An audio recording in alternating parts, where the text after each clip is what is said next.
آج تو عرس میں لوگ جاتے ہیں، عرسوں کا معاملہ آج اگرچہ بدل دیا گیا ہو، لوگ اس کو انٹرٹینمنٹ کے لیے یوز کرتے ہوں، میں سب کی بات نہیں کر رہا، کچھ لوگ کمائی کے لیے، کچھ لوگ دھندے کے لیے، عرس اس لیے نہیں ہوتا تھا، بلکہ اولیاء اکرام کے جو عرس ہوتے تھے اس میں غیر مسلم بھی آتے تو اسلام قبول کر کے جاتے تھے۔ آپ کا آنا ہندوستان اس طرح سے نہیں ہے جیسے بادشاہ لوگ یہاں پر آئے، تیمور آیا یا پھر علاء الدین خلجی کی بات ہے، احمد شاہ ابدالی کی بات ہے، جن کے ذکر سے لوگ آج پریشان بھی ہوتے ہیں۔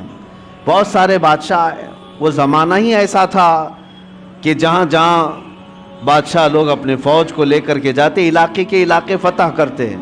اب وہ آج بیٹھ کر کے اس کو ظلم اور انصاف کی تاریخ میں رنگنا یا پھر اس کے لیے کمپیئر کرنا، یہ ایک الگ بیوقوفی کی بات ہے۔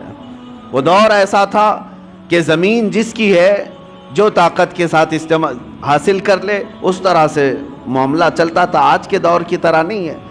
السلام علیکم دوستوں، میں عبدالقادر اور آپ دیکھ رہے ہیں Arju Ansari network YouTube channel. دوستوں آج اردو کی 8 رجب 1447 ہجری ہے اور جو ہے کہ خواجہ غریب نواز کا عرس بھی چل رہا ہے۔ دوستوں اس سال 814واں عرس شریف منایا گیا ہے، اور جیسا کہ آپ نے ویڈیو کلپ میں سنا کہ مفتی سلمان اظہری جس طرح سے خواجہ غریب نواز کے عرس کو لے کر کے باتیں کر رہے ہیں اور بتا رہے ہیں کہ پہلے جو عرس ہوتا تھا اور آج کے عرس میں جس طرح سے لوٹ پھاٹ ہو رہی ہے، اس طرح سے پہلے نہیں تھا۔ لیکن دوستوں خواجہ غریب نواز کے زمانے کو لے کر کے جس طرح سے مفتی سلمان اظہری نے بتائے ہیں کہ جس طرح سے پہلے کے جو راجہ مہاراجہ ہوا کرتے تھے اور جو مسلم شاسک بھارت میں آیا اور جس طرح سے راج کیا، اس میں اور خواجہ غریب نواز میں کیا انتر ہے۔ دوستوں یہ ساری باتیں ہم جانیں گے، اس پورے مکمل جانکاری ملیں گے اس ویڈیو میں۔ تو دوستوں مفتی سلمان اظہری کس طرح سے اپنی باتوں کو بتا رہے ہیں، لوگوں تک پہنچانے کی کوشش کر رہے ہیں اور کس طرح سے بتا رہے ہیں، تو دوستوں ہم ساری باتیں جانیں گے اس ویڈیو میں۔ چلیے ویڈیو کو شروع سے لے کر کے انت تک دیکھتے ہیں۔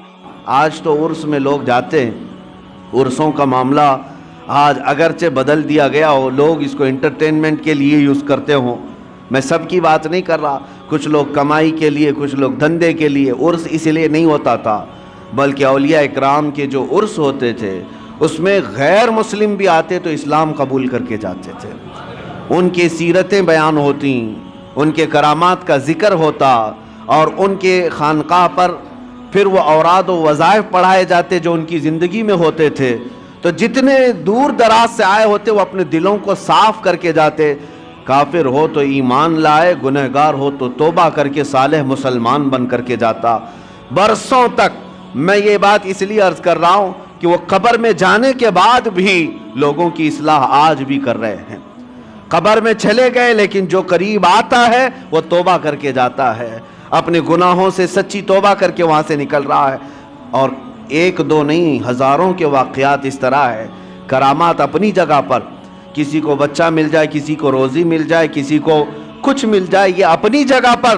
لیکن میں سمجھتا ہوں غریب نواز کے دربار کی سب سے بڑی کرامت یہ ہے کہ بے ایمانوں کو ایمان مل جاتا ہے اور گنہگاروں کو سچی توبہ مل جاتی، یہ سب سے بڑی کرامت ہے۔ عزیزان گرامی وقار، آپ کا آنا ہندوستان اس طرح سے نہیں ہے جیسے بادشاہ لوگ یہاں پر آئے، تیمور آیا یا پھر علاء الدین خلجی کی بات ہے، احمد شاہ ابدالی کی بات ہے، جن کے ذکر سے لوگ آج پریشان بھی ہوتے ہیں۔ بہت سارے بادشاہ آئے، وہ زمانہ ہی ایسا تھا کہ جہاں جہاں بادشاہ لوگ اپنے فوج کو لے کر کے جاتے، علاقے کے علاقے فتح کرتے ہیں۔ اب وہ آج بیٹھ کر کے اس کو ظلم اور انصاف کی تاریخ میں رنگنا یا پھر اس کے لیے کمپیئر کرنا، یہ ایک الگ بیوقوفی کی بات ہے۔ وہ دور ایسا تھا کہ زمین جس کی ہے جو طاقت کے ساتھ استعمال حاصل کر لے، اس طرح سے معاملہ چلتا تھا، آج کے دور کی طرح نہیں ہے۔ جبکہ یہاں ہندوستان کے جو راجے مہاراجے تھے تو کیا وہ ماں کے پیٹ سے زمین لے کر کے آئے تھے؟ وہ بھی قبضہ ہی کیے تھے، ادھر ادھر جاتے تھے، اپنی فوج کو لے کر کے جتنا حصہ ان کے حصے میں آ جاتا اس پر قبضہ کرتے تھے۔ لیکن یہ سارے بادشاہ جتنے بھی آئے، ہو سکتا ہے زمینوں کو قبضہ کیا ہو، تخت پر قبضہ کیا ہو، غریب نواز اس طرح سے نہ قبضہ کرنے آئے تھے نہ زمین لینے آئے تھے۔ مجھے بتاؤ اگر زمین ہی لینے آئے تھے تو سرکار غریب نواز کا محل کہاں ہے؟ سرکار غریب نواز کی پراپرٹی اور جائیداد کہاں رہ گئی؟ ان کی کھیتی باڑیاں کہاں ہیں؟ کچھ نہیں ہے سوائے اس مزار مبارک کے حجرے کے۔ غریب نواز کے پاس کچھ نہیں تھا، بلکہ آپ کے پاس جو جبہ تھا جو پہنتے تھے 16 کلو کا ہو گیا تھا۔ 16 کلو کا جبہ ہوتا ہے کوئی؟ کیوں 16 کلو کا ہو گیا؟ ایسا نہیں ہے کہ 16 کلو اس میں موتی تانبا ہیرا سب لگا دیا گیا تھا، بلکہ اتنے سالوں سے اس پر پیچ پر پیچ لگاتے چلے گئے، پیوند پر پیوند، تو جبہ بڑھتا بڑھتا وہ 16 کلو کا ہو گیا تھا۔ سوائے اس کے ان کے پاس کیا رہا؟ عزیزان گرامی، میں یہ آج ان کے لیے کہہ رہا ہوں جن خبیثوں نے میرے سرکار غریب نواز کی شان میں توہین کی اور کہا تھا کہ جس طرح اکروچ کرنے والے، ظلم کرنے والے، ہڑپنے والے یہاں آئے، اسی طرح معین الدین چشتی بھی آئے۔ ان ظالموں کو تاریخ پتہ نہیں ہے، تاریخ پتہ نہیں ہے۔ سرکار غریب نواز زمینوں کو فتح کرنے کے لیے نہیں بلکہ دلوں کو فتح کرنے کے لیے آئے تھے، اور انہوں نے وہ کر دکھایا ہے، اور وہ بھی تلوار کے زور پر نہیں، اپنے اخلاق کے زور پر کر دکھایا ہے۔ سلطان الہند غریب نواز رضی اللہ تعالیٰ عنہ اخلاق کیوں نہ متاثر کریں؟ میں آپ کو بتاؤں، آپ کا ہر جمعرات کو روزہ ہوا کرتا تھا، ہر جمعرات آپ کا روزہ ہوا کرتا تھا، اور مریدین خانقاہ میں جو ہوتے، خلفاء شاگرد سب آپ کے ساتھ ہوتے۔ ایک بار ایسا ہوا کہ جمعرات کا دن ہی ہے، دوپہر کا وقت ہے، ایک فقیر آیا لاہور سے چل کر کے، بڑا دور کا سفر کر کے آیا، اور وہ درویش آیا، غریب نواز سے ملاقات کیا اور مٹھائی لے کر کے آیا تھا، سوغات تحفے کے طور پر، اور پیش کیا کہ حضور یہ میری طرف سے قبول فرما لیں، بڑی دور سے لایا ہوں۔ تو آپ نے ہدیہ قبول فرما لیا، چونکہ سنت ہے۔ ہدیہ قبول کرنے کے بعد آپ نے رکھ لیا، لیکن وہ درویش اس بات پر بضد تھا کہ آپ میرے سامنے تھوڑا سا کھا لیجئے، تاکہ مجھے اطمینان ہو جائے کہ میری لائی ہوئی مٹھائی آپ نے چکھ لیا ہے۔ آپ نے فرمایا میں کھا لوں گا۔ اس نے کہا نہیں، مجھے ایک بار آپ کو کھاتے ہوئے دیکھنا ہے، یہ میرے ہاتھوں سے لی ہوئی مٹھائی ہے۔ آپ نے ڈبہ کھولا اور مٹھائی لی اور کھا لیا۔ جمعرات کا دن ہے، یہ عام لوگوں کے روزے کی بات نہیں، سلطان الہند غریب نواز کے روزے کی بات ہے۔ روزہ ہے یا نہیں ہے اب کس کو پتہ چلے۔ آپ نے مٹھائی خوب کھا لی، جتنا کھانا تھا، اور وہ اس کا دل خوش ہو گیا۔ اس کے جانے کے بعد مریدین خلفاء پوچھنے لگے حضور کیا ماجرا ہے؟ برسوں سے تو یہ معمول ہے کہ جمعرات کا آپ کا روزہ ہوا کرتا ہے، آج روزہ تھے نہیں یا کیا ہے کہ آپ نے روزہ توڑ دیا اس مٹھائی کے لیے؟ غریب نواز رضی اللہ تعالیٰ عنہ نے فرمایا میرا معمول ویسی ہی تھا، جو جمعرات کا روزہ تھا آج بھی تھا، لیکن میں نے مٹھائی کھا لی۔ وجہ یہ ہے کہ روزے کی قضا ہو سکتی ہے، دل کے ٹوٹنے کی قضا کیسے ہو؟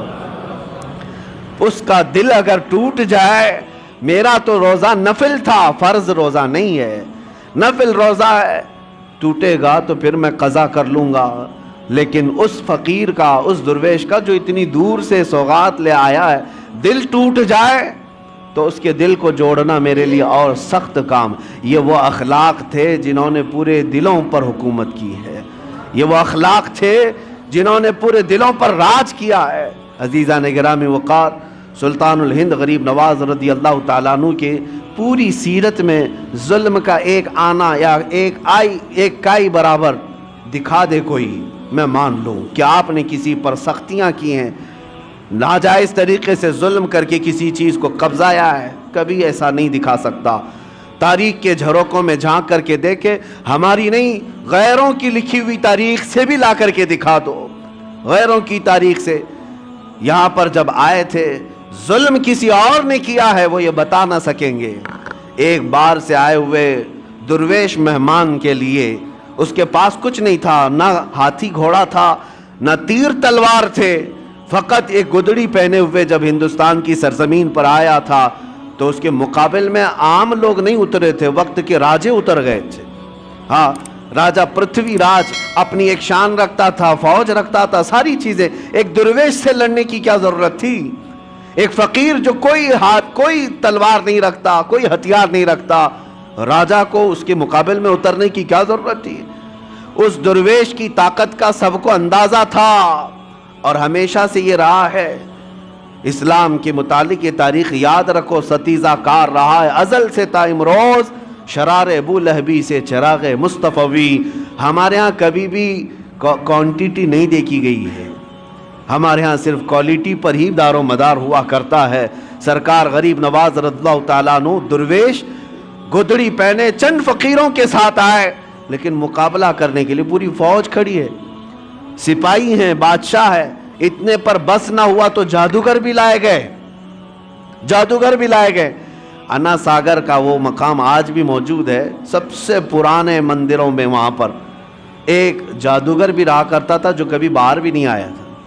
اور اس کے بعد جب اس تک بادشاہ راجہ کی یہ بات پہنچائی گئی کہ ایک درویش ایسا آیا ہے جو چمتکار پہ چمتکار کرتا ہے اور لوگ اس کے دیوانے ہوتے چلے جا رہے ہیں، آپ کچھ اس کی روک تھام کے لیے کریں۔ اس نے تقریباً 300 یا 500 پجاریوں کو بلایا، سب کو منتر دیے، کہا کہ ہم اس کا مقابلہ کریں گے۔ یہ میں آپ سے اس لیے عرض کر رہا ہوں کہ ہمیشہ تاریخ کو یہ دیکھتے آئیں، حق و باطل کا مقابلہ، اور اللہ تبارک و تعالی حق کو ہمیشہ غالب رکھتا ہے۔ ایک درویش کے مقابل کے لیے 300 یا 500 لوگوں کو منتر دیے گئے، پڑھائے گئے، ٹریننگ کی دی گئی، اور اس کے بعد اسی پہاڑی کے دامن میں آپ کو بلایا گیا۔ آپ کے آنے سے پہلے وہ سب لوگوں نے دیکھا نہیں تھا کون آنے والا ہے، عام مقابلوں کی طرح اس مقابلے کے لیے بھی تیار تھے، جادو ٹونے کے ذریعے سے آنے والا کون ہے کسی کو پتہ نہیں تھا۔ لیکن جب سلطان الہند غریب نواز عطائے رسول ہیں، چہرے پر میرے مصطفیٰ کی وجاہت موجود ہے، نور ٹپکتا تھا پیشانی پر، جب آپ تشریف لائے، جب وہاں پہاڑیوں کے دامن میں قریب آئے تو بڑے سادھو نے کہا کہ اپنے منتر پڑھنا شروع کر دو تاکہ اس پر اب اثر شروع ہو جائے۔ عجیب حالت ہے کہ ہم نے تاریخ میں دیکھا کہ وہ 300 کے 300 دوڑتے ہوئے گئے، لا الہ الا اللہ، لا الہ الا اللہ، لا الہ الا اللہ، یہ کرتے ہوئے ان کے قریب آئے، اور اس کے بعد سرکار غریب نواز رضی اللہ تعالیٰ عنہ کے قدموں میں وہ گرے۔ آپ نے سب کو اٹھایا جو برسوں سے کسی جاپ میں تھے لیکن وہ مریدین کے حلقے میں شامل ہوئے۔